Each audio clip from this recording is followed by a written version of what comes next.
ಕೆರೆಯಲ್ಲಿ ನೀರು ಕುಡಿದು ವಿಶ್ರಾಂತಿ ಪಡೆಯುತ್ತಿದ್ದ ಹೆಬ್ಬುಲಿಯೊಂದು ಗಜರಾಜನ ಆರ್ಭಟಕ್ಕೆ ಬೆದರಿ ಕಾಲ್ಕಿತ್ತ ಘಟನೆ ಚಾಮರಾಜನಗರ ಜಿಲ್ಲೆಯ ಬಂಡೀಪುರ ರಾಷ್ಟ್ರೀಯ ಉದ್ಯಾನವನದಲ್ಲಿ ಬುಧವಾರ ಸಂಜೆ ವೇಳೆ ಪ್ರವಾಸಿಗರ ಕ್ಯಾಮೆರಾದಲ್ಲಿ ಸೆರೆಯಾಗಿದೆ.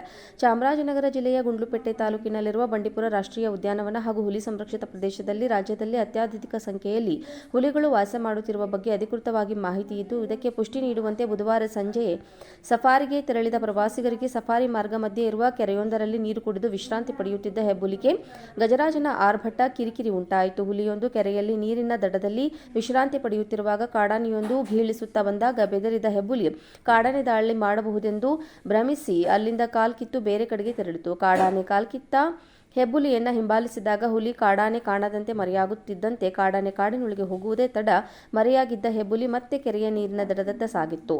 ಈ ದೃಶ್ಯ ಸಫಾರಿಗೆ ತೆರಳಿದ ಪ್ರವಾಸಿಗರು ಸೆರೆ ಹಿಡಿದು ನೀಡಿದ್ದಾರೆ.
ಕೆರೆಯಲ್ಲಿ ನೀರು ಕುಡಿದು ವಿಶ್ರಾಂತಿ ಪಡೆಯುತ್ತಿದ್ದ ಹೆಬ್ಬುಲಿಯೊಂದು ಗಜರಾಜನ ಆರ್ಭಟಕ್ಕೆ ಬೆದರಿ ಕಾಲ್ಕಿತ್ತ ಘಟನೆ ಚಾಮರಾಜನಗರ ಜಿಲ್ಲೆಯ ಬಂಡೀಪುರ ರಾಷ್ಟ್ರೀಯ ಉದ್ಯಾನವನದಲ್ಲಿ ಬುಧವಾರ ಸಂಜೆ ವೇಳೆ ಪ್ರವಾಸಿಗರ ಕ್ಯಾಮೆರಾದಲ್ಲಿ ಸೆರೆಯಾಗಿದೆ.